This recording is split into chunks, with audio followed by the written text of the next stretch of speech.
Debate la Cultura, un programa con la investigación de Nicolás Gómez Ospina, producción de Patricia Herrera y la dirección de quien les habla, Catalina Ceballos. Debate la Cultura es un espacio para que conversemos sobre la cultura desde una perspectiva ética y estética, desde su impacto social, económico, político y humano. Hoy estaremos hablando sobre las artes y la cultura en la comunidad trans. Nos acompañan en el estudio Daniela Maldonado Salamanca, quien es fundadora de la Red Comunitaria Trans, una referente nacional de la Red Latinoamericana de Organizaciones Transartivista, mamá e integrante de la banda de punk Radamel 666, y Daniel González, ingeniero biomédico de profesión, actualmente activista trans masculino en temas de salud y calidad de vida de personas con experiencia de vida trans, investigador de la Fundación Grupo de Acción y Apoyo a Personas Trans y uno de los presentadores del canal de YouTube La Disidencia del Espectador. Daniela, bienvenida, ¿cómo estás? Muchas gracias por acompañarnos hoy. Muchas gracias por esta invitación. Daniel, ¿cómo estás? Bienvenido. Bien, gracias por esta mesa. Creo que va a ser súper nutritiva para todos. Que así sea. Bueno, entonces, para ya arrancar y entrar en materia, Nicolás nos preparó esta nota para que nos sirva como punto de partida para nuestra conversación de hoy en la mesa. La comunidad trans ha sido históricamente invisibilizada de tantas maneras que a día de hoy tenemos una sola medición estadística por parte del DANE para hacernos una idea de su tamaño. Un 0.4% de la población de centros urbanos se identificó como persona trans. Lo que sí está claro es la cantidad de personas trans asesinadas en lo corrido del 2020. 32 personas eliminadas por quererse construir por fuera de los estándares tradicionales. Tal vez al combinar esa miope estadística del DANE con la cruda realidad de los asesinatos, se pueda explicar una expectativa de vida que oscila entre los 28 y los 35 años en esta comunidad. Gracias a la labor de organizaciones como la Red Comunitaria Trans, estos casos han sido puestos en el centro de la agenda y se niegan a ser olvidados a través de diferentes homenajes. La memoria trans resiste ante la violencia a la que se expone a diario. Ellas y ellos resisten muchas veces con arte, como en el 2019 cuando hicieron una performance que recorría los espacios donde fueron asesinadas las mujeres trans en las calles del barrio Santa Fe para hacerles un homenaje repleto de música y baile. Un espacio que ha sido por igual benevolente y siniestro para el destino de muchas y muchos, pues les ha brindado trabajo, pero también es un lugar muy peligroso.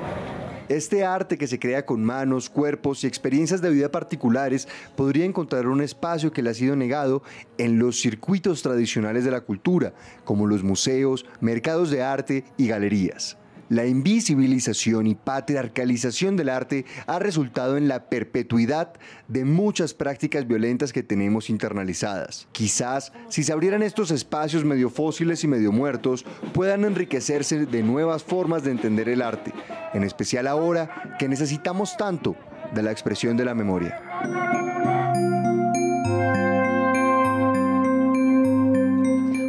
Bueno, básicamente hemos visto que las cifras, los números siguen hablando sobre una comunidad que está en riesgo, que sufre de violencia diariamente, que es atacada y estigmatizada. Por el otro lado, creemos que el ejercicio de construir una memoria colectiva debe incluir a la comunidad trans y pareciera que algunos se niegan a incluir esta narrativa. Y por último, y muy importante, las artes y la cultura son en la comunidad trans y por supuesto en cualquier grupo social una herramienta para narrar la cotidianidad, el dolor, las múltiples verdades, la resistencia, la resiliencia. Quiero empezar por preguntarle a Daniela por las cifras que vimos en la nota. Un 0.4% de la población de centros urbanos se identificó como persona trans. ¿Esta cifra es un subregistro? Yo creería que sí, porque pues realmente somos más personas las que estamos y las que somos en la ciudad y las que transitamos, y no solamente acá, sino en la ruralidad y en la periferia, que siento que tal vez a veces como estas encuestas son muy de las ciudades, como muy centralizadas y sectorizadas, y se deja mucha gente por fuera. Además, porque también es muy complejo medir, ¿no? Como decirle a una persona, usted cómo se siente, o cómo se identifica, cómo se considera. Como de entrada, pues también es súper invasivo y respetuoso, ¿no? Y pues como que sí, igual hace falta, que también habla además como este subregistro, estas cifras que muestran, pues habla también como de ese abandono estatal, institucional que ha existido siempre y que habla también de la exclusión estructural en el que hemos vivido históricamente las personas trans. Bueno, Daniel, tú has hablado del tema, digamos, has mencionado el tema y es un tema que frecuentemente has tratado. ¿Qué piensas tú sobre estas cifras? Yo no lo creo, yo lo siento, creo que es la cosa, yo lo siento. Siento que como activista creo que es privilegiado también nombrarse como una persona trans. O sea, ¿en qué espacios yo me puedo nombrar como una persona trans? ¿En qué sentido? Pues una persona en la ruralidad afectada por el conflicto armado posiblemente no pueda nombrarse como una persona trans porque es un hecho de sobrevivir. Las personas trans muchas veces como que tenemos que ocultarnos para poder sobrevivir además de ello. Y es, pues como lo mencionaba Dani, como que es muy difícil que llegue alguien a encuestarme y decirme, bueno, ¿usted cómo se reconoce? Sabiendo que dentro de Colombia se nombran un poco de leyes que nos acogen y nos recogen, pero pues la realidad es algo completamente diferente. Es más, hasta en muertes, por ejemplo, nuestros cuerpos pasan como hombres vestidos de mujeres, mujeres machorras, mujeres lesbianas, o sea, ni siquiera son reconocidos como un transfeminicidio en este caso, o es más, ni siquiera hay esta categoría de que un hombre trans muere por ser un hombre trans. O sea, si eso no existe, pues es muy complicado que una persona con un poco de interseccionalidades y como lo mencionaba Dani, que no vive, por ejemplo, en una capital, que así viva en una capital, no vive como en el centro urbano de este espacio, pues es muy difícil que se reconozca desde este lugar. Y creo que también hay muchas personas que no lo hacen, pues porque no, como que no les genera un sentido, ¿sabes? Como que para mí, desde estos lugares como de activista y como estos lugares me han construido, es súper política la categoría trans, ¿sabes? Como que yo no digo solamente es que soy un cuerpo transgresor, es que soy un cuerpo que transgrede miles de cosas. Claro, reconozco un poco de privilegios del patriarcado que tengo yo como ser humano, pero transgreden y transgreden hasta el punto en que la gente dice como, ya, pero sí, o sea, ya, no transgredas más porque me chocas, pero ahí es cuando uno como que dice, no, pues voy a seguir y voy a seguir.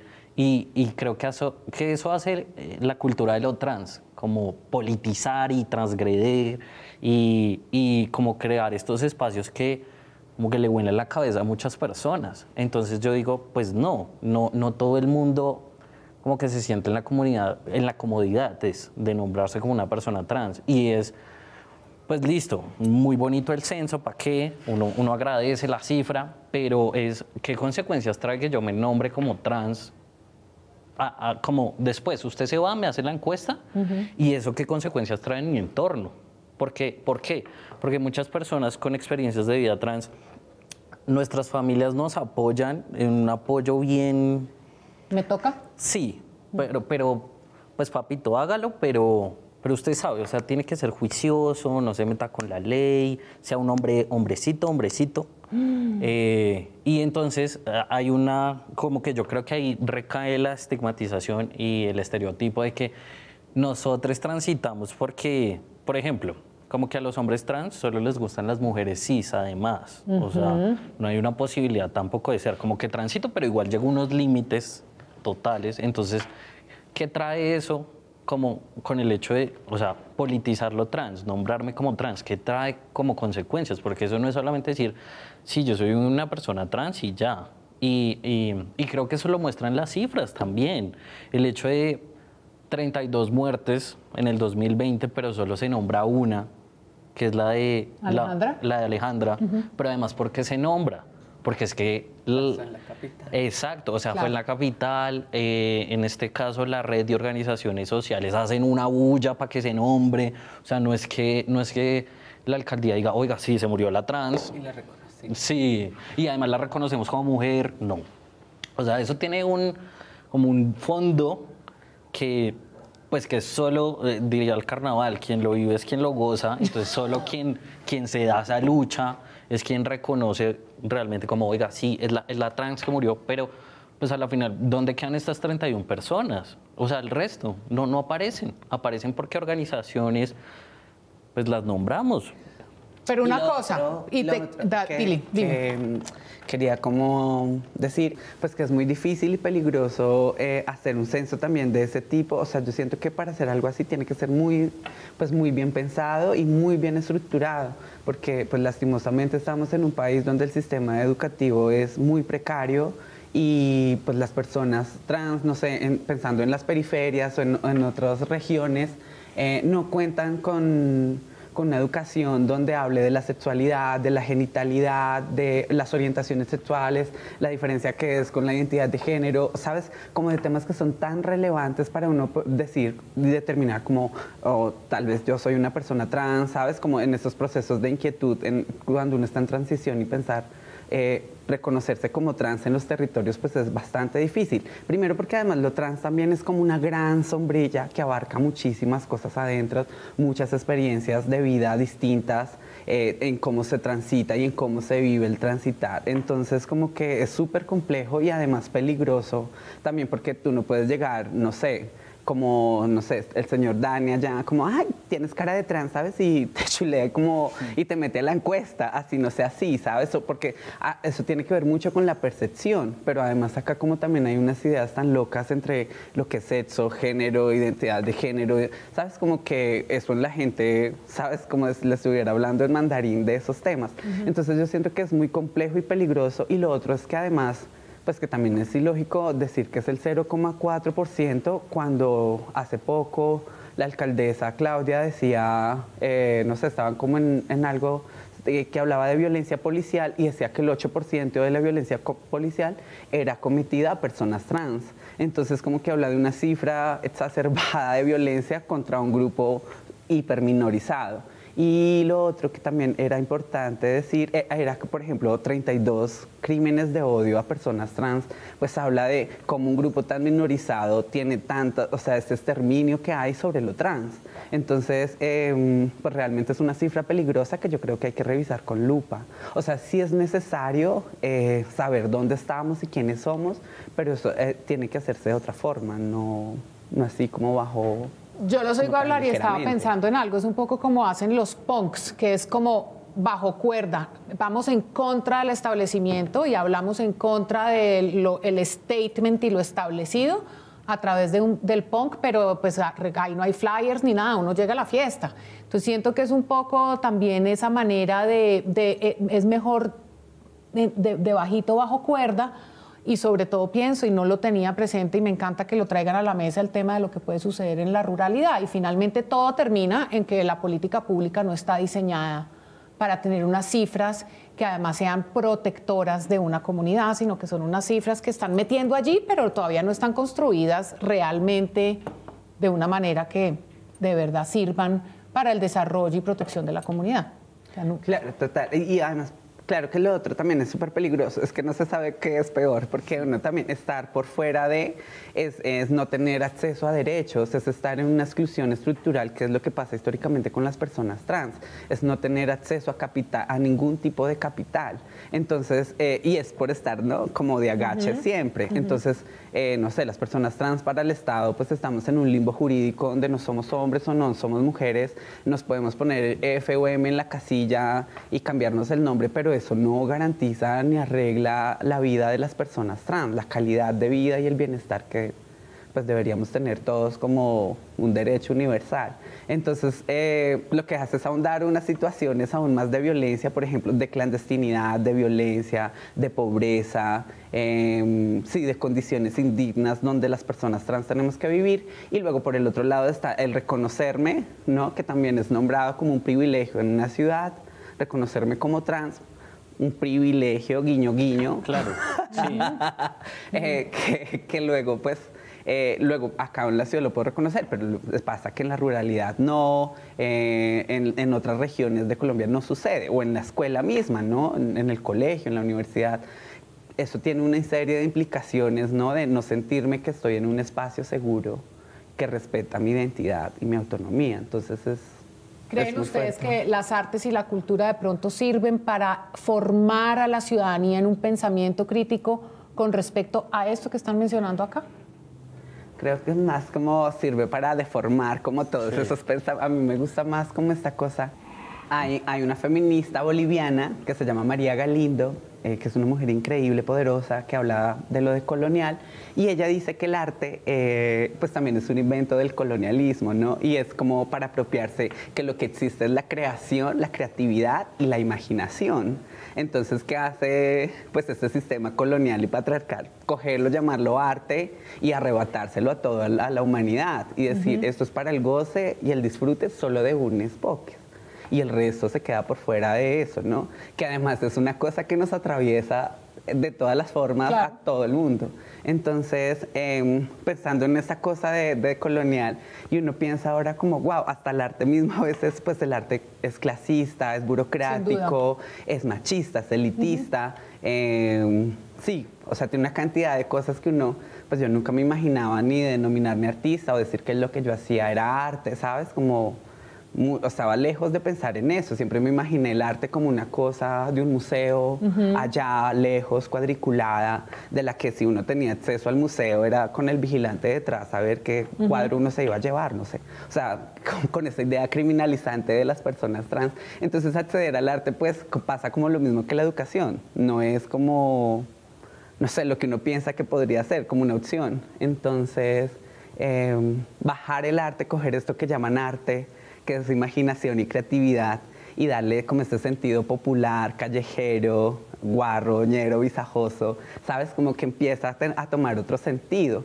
porque además son cosas donde usamos el arte como una herramienta de incidencia política y de participación ciudadana, pero para como cambiar, como deformar esas miradas sobre el género, sobre la sexualidad, sobre la identidad, y darle un nuevo, sí, como un nuevo valor a eso que hemos construido juntas con las putas, con la gente en las calles, con las compañeras travestis. Eso es lo que hacemos desde el barrio Santa Fe, por ejemplo, ¿no? Entonces, como que es también decolonizar el arte, ¿no? Y pues es fascinante y siento que tiene muchísimo poder. Como esto que te digo, de usar el arte como una herramienta, porque no hay otros espacios de participación donde podamos estar. Por ejemplo, no sé, en lo político, en lo académico, ¿no? Como que históricamente esos espacios son cerrados.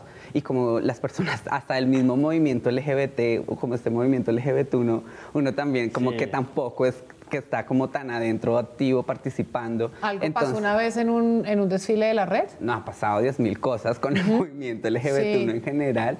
Entonces, como que siempre nos sentíamos por fuera de estos espacios ultra relegadas. Entonces, lo que decidimos es hacer como, bueno, esto que hacemos es valioso, esta creatividad, imaginación de todo, como de todas las experiencias de vida de personas trans que estamos en el barrio, pues tiene más sentido y es muy poderoso porque nace a partir de las experiencias de vida positivas y negativas de las personas trans. Pero entonces insisto en la pregunta, ¿el arte sí puede ser una herramienta política? Totalmente. De incidencia, de visibilidad. Así sea para deconstruir, pero en todo caso como herramienta política y creativa. Y de formar, de crear empatía. O sea, yo siento, para mí el arte es como, de alguna forma, fue como un salvavidas en un momento donde no sabíamos cómo más hablarle al mundo, ¿sabes? Como decir, están pasando tantas cosas, nos asesinan a diario, cómo no caer en la revictimización y decir como, ay, yo soy pobrecita, sufro mucho, ¿sabes? Sino decir, a través de un performance, te digo 10.000 cosas que me han pasado en la vida y tú quedas como, ¿sabes? Y yo siento que eso conecta más con las personas. Sin duda. Que decirle 10.000 carretazos y hablarle de toda la violencia o discriminación que he vivido. Entonces, como que encontramos, pero además también es como un arte que es incómodo, ¿no? No es como el arte políticamente correcto, de esos que tú vas y aplaudes, es una cosa como, ¿me entendí? Que deja más preguntas que respuestas, ¿sabes? Como una cosa que sí, que te deja como inestable con ese pensamiento de lo que tú crees, lo femenino, lo masculino, la religión. Entonces es súper interesante porque es como entrar a jugar con tu cabeza de alguna forma y decir como ampliemos esta cosmovisión de lo que tú piensas que es ser mujer, ser hombre, y es como date la oportunidad con esto que yo te cuento de abrirte y conocer como otras experiencias. De acuerdo, las artes son eso y yo espero que en este programa siempre podamos hacer eso y que las artes, como se los expliqué al inicio, pues también tienen que ser una herramienta política. Vamos a ir a una pausa y volvemos con Daniel y Daniela.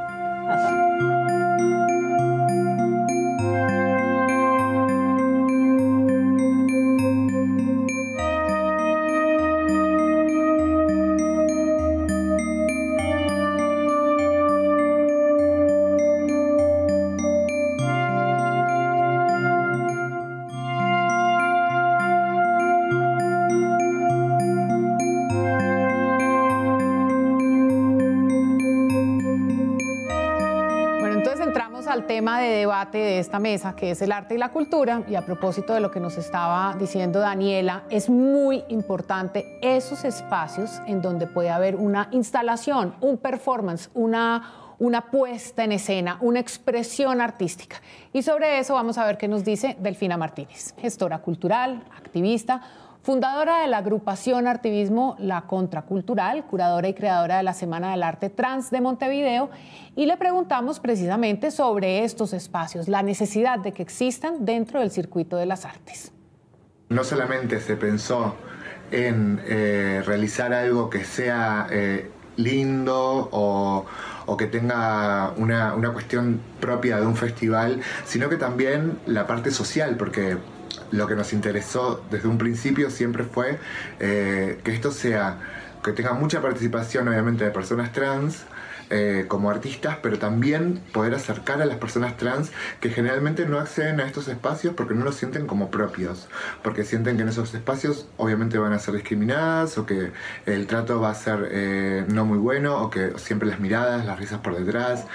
Y lo que buscamos justamente fue crear un espacio seguro, un espacio donde las personas trans que pudieran venir, incluso hubieran personas que era su primera vez que iban a un teatro, y bueno, y eso, que lograr que ese lugar sea un espacio seguro, que ese lugar sea un espacio que se sienta como propio, y salir de ahí quizás con ganas de volver a ir a ver una obra, o con ganas de empezar a también, ¿por qué no?, protagonizar ciertos espacios, el querer formarse y el querer participar y el querer empezar a dejar de lado como que es una utopía, ¿no? Como que es algo que le pasa a otras personas pero que nunca a mí. Le quiero mandar un saludo a toda Colombia, le quiero mandar también un saludo a Sergio Gau, que es el diseñador que me viste,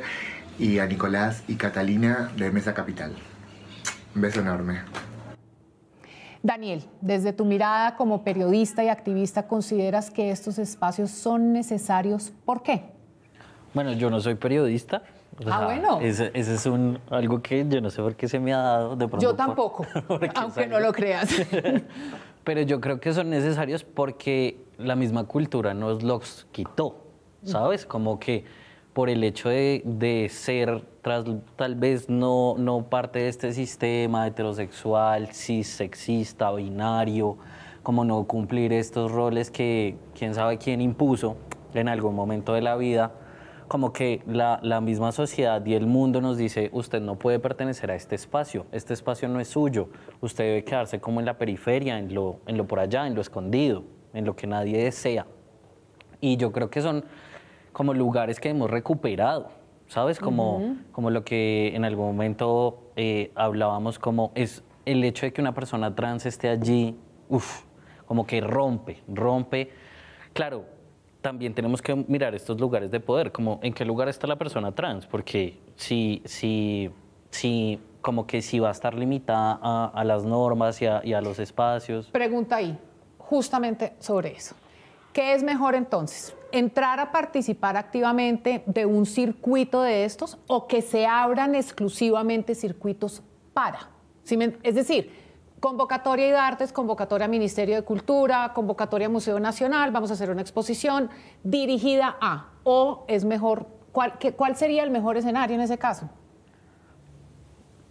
Pues sí, o sea, okay. que pase lo que deba pasar, pero que se esté, ¿sabes? Claro. Como que, porque igual es necesario, y yo creo que para mí lo trans es como un mundo que como que muchas personas, digamos, cis, conocen y saben y entienden esto del sexo, género, identidad, orientación y guachu, pero a la final no les traspasa la vida, no, como que no pasa el cuerpo. Y yo creo que lo trans es una experiencia única, decía un amigo, porque yo puedo transitar las veces que yo quiera y seré válido para mí. Entonces, yo creo que son esos escenarios, ¿no? Como que yo digo, yo me construyo de esta forma hoy y mañana puedo construirme de otra y voy a ser igual de válido y de legal. Y y voy a poder habitar ese espacio, y el hecho de que yo traiga esta cultura, como lo mencionaba Dani, como que reivindica un montón de lugares, y puedo contar mi historia y empatizar con otras personas y que digan, oiga, sí, esto, pues las personas trans sí son una población que tenemos que tener en cuenta además. ¿Será que nos hace falta educar también a los curadores y curadoras para que este sea un tema tenido en cuenta? Yo creería que sí, que sí. No es, o sea, yo creo que todo en esta vida está ligado a lo académico, a cuántos títulos tengo, a si soy o no soy, a si salí o no salí, pero además de dónde salí.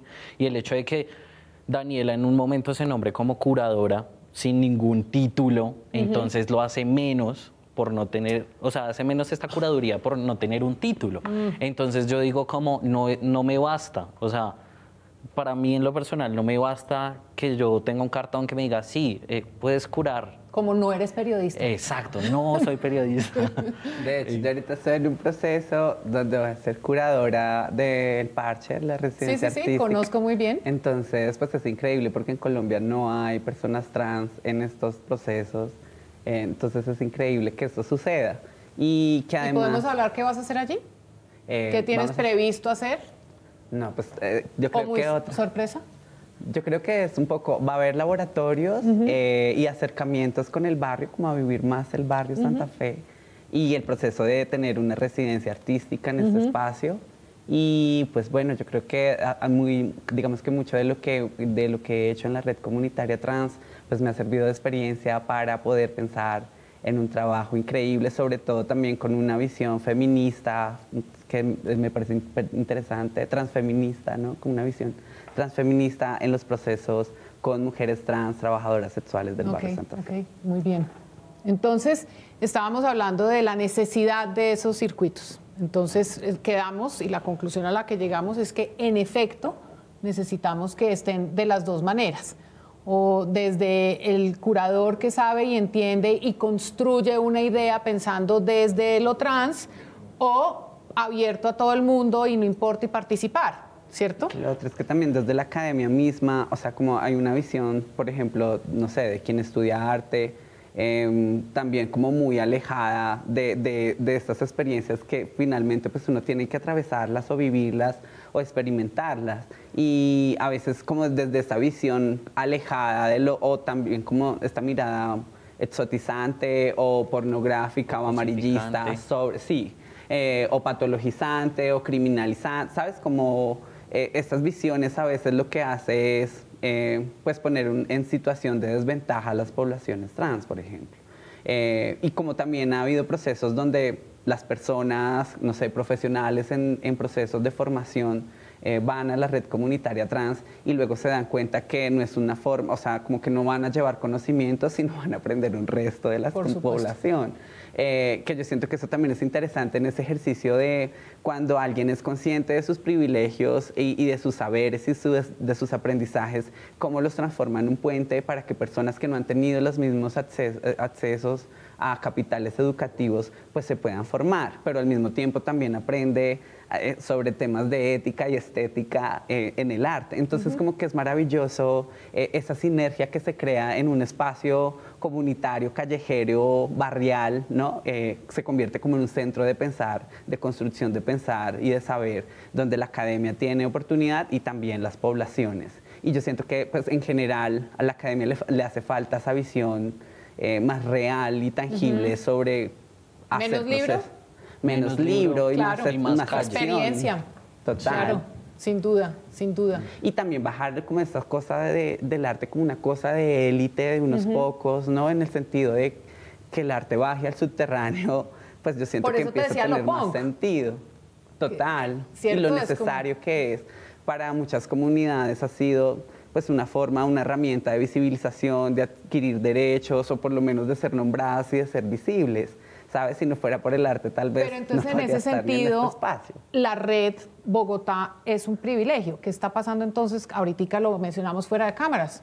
¿Qué pasa en el territorio donde no existe esa herramienta de la red? ¿Qué está pasando en los territorios entonces si no existe la herramienta de la red y de pronto las artes también entonces serán negadas en ese mismo sentido? Yo creo que las artes serán creadas. Ok. serán creadas desde el contexto. O sea, el hecho de que lamentablemente no haya una red en todo, o sea, en todo lugar, ¿sabes? Red como, Colombia. Exacto, como realmente se hagan este hecho de tejer, ¿no? Pero el arte será creado según el contexto. No más miremos este reinado de belleza que se daba en Chaparral, Ajá. ¿sabes? Del Como, río Tuluní. exacto. O sea, es un arte que se crea y es el hecho, y yo creo que el arte trans lo crea el compartir experiencias entre pares, como que yo diga, oiga, mire que me violentaron en el ginecólogo. Pero Y diga, entonces "Ah, ahí yo sí se también". necesita una política pública que invierta recursos para generar ese diálogo regional. Claro, y pues la política pública LGBT existe. ¿Quién sabe dónde existe, no? En el cajón. en un cajón de Pero alguien. existe. O sea, Ok. el ejercicio que hizo Laura Weinstein el año pasado de entutelar y ganar y que el ministerio dijera, ay, sí, tenemos que hacerlo. No sé cuándo, pero lo haremos. Hace este ejercicio de, por ejemplo, sacar datos de quién sabe dónde. ¿De dónde saldrá el 0,4%? No lo sabemos, pero como que yo siento que estos ejercicios de sacar datos y decir si estamos cumpliendo, si estamos haciendo, viene como porque tú necesitas cumplir unos requerimientos, necesitas cumplir un cuadro de control que te diga, check, check, ¿Quién está check. diseñando ese cuadro de requerimientos? Y lo otro es que es muy loco esto que tú decías antes también, es que el arte también fue una cosa que nos arrebataron, que nos pertenece. O sea, finalmente a mí quien me permite explorarme como artista, pero también como una persona disidente del género y sexual, pues es el arte. O sea, además yo nací en Ibagué, Tolima, que es la ciudad musical. Además está este festival folclórico, Sí. que es maravilloso. Entonces yo crecí como en medio de comparsas y carrozas. Y va y sale punk. Eso pasa con el tiempo luego. Entonces, pero fue como esos primeros espacios de exploración y también como de trabajar siempre en comunidad, ha venido desde muy peque. O sea, como yo me acuerdo en el salón comunal, estar ensayando la danza para el montaje de la reina de la comuna, que luego era la de la ciudad y luego el de departamento, y era una cosa increíble sentir, o sea, como a través de la danza folclórica, que además es muy loco porque pues la danza es súper binaria, ¿no? Tiene unas tradiciones Sí, ahí súper sexista. heteronormativas, sexistas, y entonces, claro, para mí pues la frustración de no poder Claro. usar la falda Claro. solo en los ensayos, y pues me acuerdo como de cómo yo bailaba y el carisma que tenía, no sé qué, y yo pensé que con el tiempo, cuando me di cuenta de mi tránsito y demás, que todo eso lo había perdido. Entonces, encontrarme en el barrio Santa Fe, en la zona donde menos esperaba encontrar que yo podía bailar con falda, era maravilloso, porque fue un proceso creado por trabajadoras sexuales y lo primero que hicimos fue las faldas de Colombia, que era un proyecto que hablaba del arquetipo de lo femenino, que es la falda, Sí. en cuerpos travestis. Además, haciendo folclore nacional, ¿no? Que es una locura porque, pues digamos que nuestro montaje era una cosa pues revolucionaria, ¿no? De pasar de la lavandera o la señora que recoge café a unas viejas que se quitan la falda y se vuelven locas. Era maravilloso. Y era como jugar también con esos códigos folclóricos nacionales. Y era, además, porque con eso llegábamos a universidades, también como que fue increíble y por eso ahí fue donde nos dimos cuenta que el arte pues lo era todo para las personas trans, o tal vez la única herramienta que existía para podernos visibilizar y mostrar. Entonces, claro, llegamos a la universidad y como siempre en ese momento, pues estoy hablando de añitos atrás, donde lo trans aún no era tan conocido, entonces siempre esa fama de peligrosas, de violentas, de las travestis del centro, y era un grupo de travestis del centro, todo en la Javeriana, por ejemplo, cuando llegábamos así a bailar, la gente quedaba emocionada, conmocionada, ¿sabes? Era maravilloso sentir como el mueve público te recibía, ¿sabes? Y como tú estar acostumbrada correteando por la policía, que el vecino transfóbico te eche agua o basura, ¿sabes? Como en un contexto de sin pena ni gloria, llegar a un escenario y que te sientas aplaudida, reconocida, amada, querida, pues eso también es un ejercicio de autoestima súper lindo y entonces como que hace sentir como, wow, ¿sabes? Como yo puedo hacer también cosas muy valiosas que a otras personas les puede llegar. Y ahí fue donde nos empezamos a conectar con el arte porque sentíamos que generábamos unos puentes y unos lazos de empatía únicos que no lo podíamos conseguir de otras formas. Bueno, muy bien. Vamos a hablar a propósito de eso de las regiones y de los territorios con una persona que nos mandó un saludo después de esta pausa.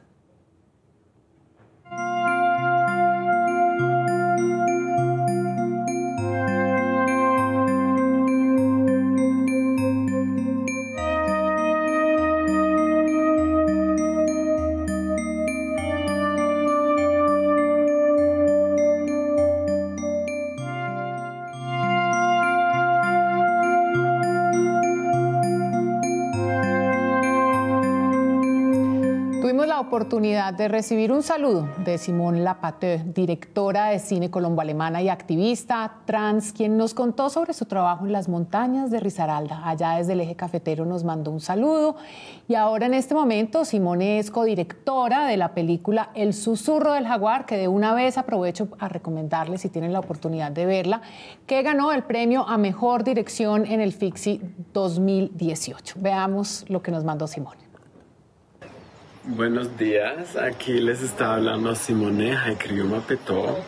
Les voy a hablar un poco de la última creación que acaba de terminar la semana pasada con la artista Nadia Granados. Es un cortometraje experimental, también en colaboración con la artista venezolana Aérea Negrot, que hizo toda la parte sonora de la película, la parte musical y también es la voz narradora. Mohana es una reapropiación de ese mito del Atlántico y del Caribe colombiano sobre esa sirena tan bella y hermosa que le crea tanto deseo a los hombres que le tienen que pullar los ojos para que ella supuestamente no los haga sufrir más. Entonces para nosotros es una crítica de esa naturalización de la violencia transfeminicida dentro de los mitos colombianos. Es una reapropiación y un cambio de perspectivas desde la perspectiva de la Mohana. Nosotros usamos varios formatos del cine experimental, videoarte, de la música y el performance. Y espero muy pronto que ustedes van a poder ver nuestra última creación cuando salga a la luz del día. Y en este momento también me encuentro en Risaralda, el santuario, donde estoy trabajando con la artista Natalia Escobar de Manizales y estamos haciendo también una instalación de 3 canales y todavía es un secreto, un proyecto secreto, pero a finales del año va a estar expuesta la instalación en la Cinemateca y en varios museos de este país y es una instalación inmersiva, entonces les dejo con esa inquietud y les mando un beso desde el campo y las quiero. Esa belleza de beso de Simone divina, sí. Y lo que está haciendo, fíjense que nos está hablando desde el Eje Cafetero. Y a propósito de lo que estábamos hablando y que lo planteó Nicolás al principio, nuestra premisa es la construcción de memoria. Es decir, este es un país que ha construido la memoria en un contexto histórico donde el conflicto hace parte pues, de esta narrativa, pero también nos ha faltado una memoria colectiva que incluya la mirada de una sociedad en donde también hay comunidad trans. Lo mismo le pasa a las comunidades indígenas, lo mismo le pasa a las comunidades afro. ¿Qué tan importante, teniendo en cuenta esto que les acabo de decir, es precisamente construir ese proceso de memoria? Es muy valioso y es importante. Por ejemplo, desde lo que hemos hecho en el barrio Santa Fe, en el centro de Bogotá, pues es una cosa necesaria, además de importante, necesaria, porque pues antes de que nosotros empezáramos a hablar de todos esos temas, también estamos viendo como todas esas etapas de lo mal llamada limpieza social, ¿sabes? Que realmente es un genocidio, un exterminio a la pobreza, y pues muchas de las compañeras, hermanas de la calle, pues han sido víctimas de esa limpieza social. Entonces, pues yo he sido testiga de ver a muchas compañeras ser asesinadas en esta ola de violencia, en este conflicto armado. Y yo siento que, por ejemplo, es fundamental y potente lo que hacemos, porque es pararnos sobre todo desde un territorio tan hostil y violento, donde además se vive el conflicto armado también, porque la gente también piensa muchas veces es que el conflicto armado solo sucede en la ruralidad o en la periferia y resulta que se vive en pleno centro de Bogotá. Se vive todo el tiempo y las personas trans pues hemos sido víctimas de ese conflicto armado y de esa mal llamada limpieza social. A partir de eso nosotras creamos el Yo Marcho Trans, que es una marcha que celebra la vida trans, pero que también hace memoria a todas las compañeras asesinadas. Y que a través de, junto con muchos artistas, Tomás Espinosa desde Berlín, Sergio, que también ha estado, y muchísima gente más, un equipo de trabajo maravilloso, pues logra construir, y otras organizaciones trans que también han hecho parte del proceso, logramos construir un proceso de memoria maravilloso, que tal vez yo creo que es el único ejercicio de memoria que existe, con marcha, con fiesta, en un barrio que es popular, y que además es para todo el mundo, que finalmente decimos es de las personas trans, pero es como un homenaje travesti y puteril a todo el barrio y a toda Bogotá. Y que habla, entonces lo que hacemos es ir por todas las zonas de la zona de trabajo sexual, y paramos y hacemos memoria con placas de cerámica, con flores, sí, de distintas formas y expresiones. Recordamos a compañeras que han sido asesinadas y que han sido víctimas de esa mal llamada limpieza social, de ese exterminio. Entonces, y es como este es el único evento que recuerda a las compañeras. Entonces empieza a ser un ejercicio muy importante porque otras compañeras que no reconocen la zona o que no entienden, o muchas personas en general que no entienden el contexto o no se acercan al barrio Santa Fe porque piensan que es peligroso, cuando pasa esta fiesta o esta jornada de memoria, pues todo el mundo se siente tranquilo, en un espacio distinto, en una forma además de habitar el derecho a la ciudad desde otro punto de vista, no desde el prejuicio, desde la discriminación o desde el estigma, sino una mirada desde la empatía, desde el arte, desde el amor, ¿sabes? Como desde la juntanza. Entonces, estos ejercicios de memoria son necesarios porque también hacen que el movimiento trans crezca y sea más fuerte. Y eso pasa en la medida de que nosotras siempre estemos haciendo y construyendo la memoria.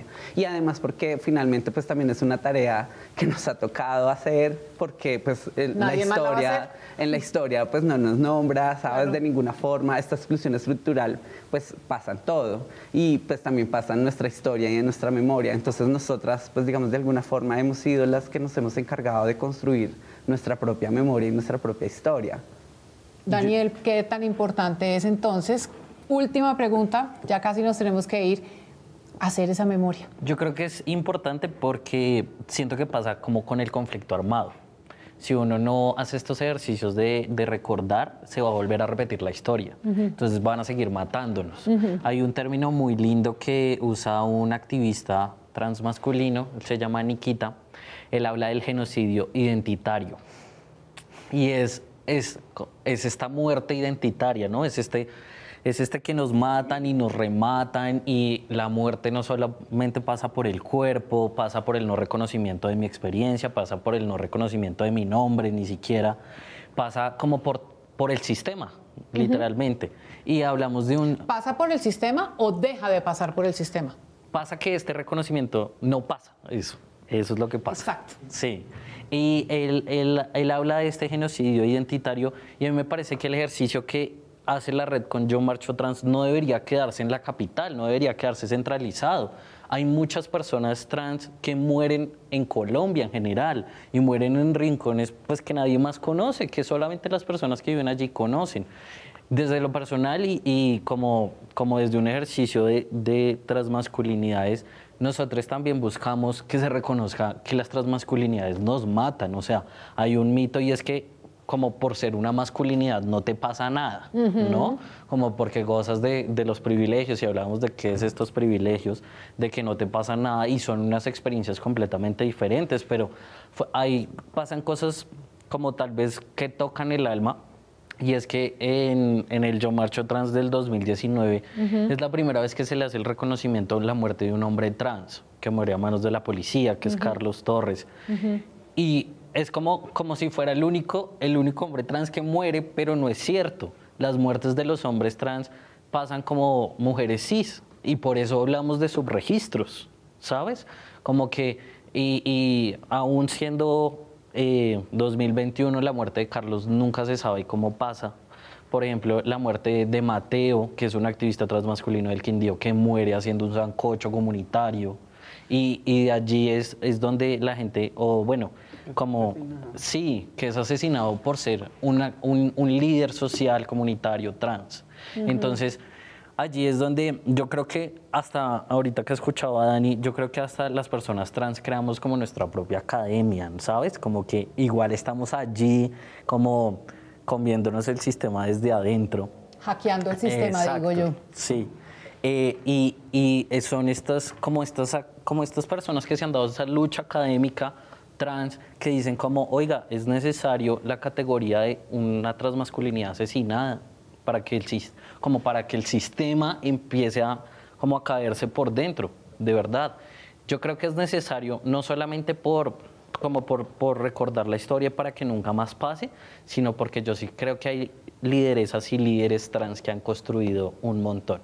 O sea, y que eso empieza, por ejemplo, el hecho de ver 2 personas trans en este episodio, para alguna niñez que se esté pensando su identidad va a decir, soy posible, existo, ¿sabes? Como que eso fue algo que yo pude tener tal vez hasta los 15, 14 años, que yo vi a alguien y dije, pucha, o sea, no, que esto no solo me pasa a mí, sí, pero también poder ver eso, empezar a tener más referentes. Yo no digo que los referentes que existan no sean posibles, pero una persona, por ejemplo, que vive en el Chocó, posiblemente con un poco de interseccionalidades, diga, pues yo nunca voy a poder llegar a Bogotá, ver a María Victoria, lideresa chocuana, dice como, claro, soy posible, puedo existir, no soy la única persona que le pasa, posiblemente que se piense que no corresponden los pronombres o el nombre con el que me llaman, o sea, y yo creo que el papel resiste todo, pero las personas no. Y por lo menos esta pandemia y las personas trans que a mí me rodean me hacen entender que pues no somos eternos, ¿sabes? Y el hecho de, por ejemplo, el liderazgo que tiene Dani en este lugar, yo digo, pues me encantaría que durara 120 años y siguiera ahí, pero hay que entregarle el relevo. Claro. A otras generaciones.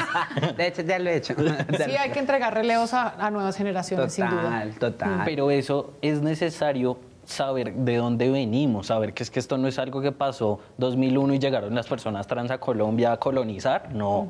O sea, saber de que, no sé, en el siglo XIV hubo una persona que se consideraba intersexual, pero nadie le reconocía, ¿sí? Como que es necesario, yo creo que por lo menos es un ejercicio que falta no solo en la sociedad, sino en estas grandes élites donde se codean también personas trans, porque claro, además el estigma y el estereotipo que tenemos es que o solamente hacemos una cosa y llegamos en el 2001 a colonizar Colombia, o solamente estos discursos trans excluyentes pues que nos han como arrinconado y arrinconado y arrinconado. Yo creo que pues si uno se va a basar en la academia, tiene que leer toda la academia.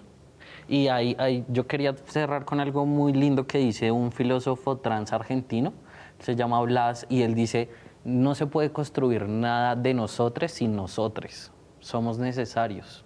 Si quieren hacer un sondeo, un censo trans, pues construyanlo con nosotros. ¿Por qué no?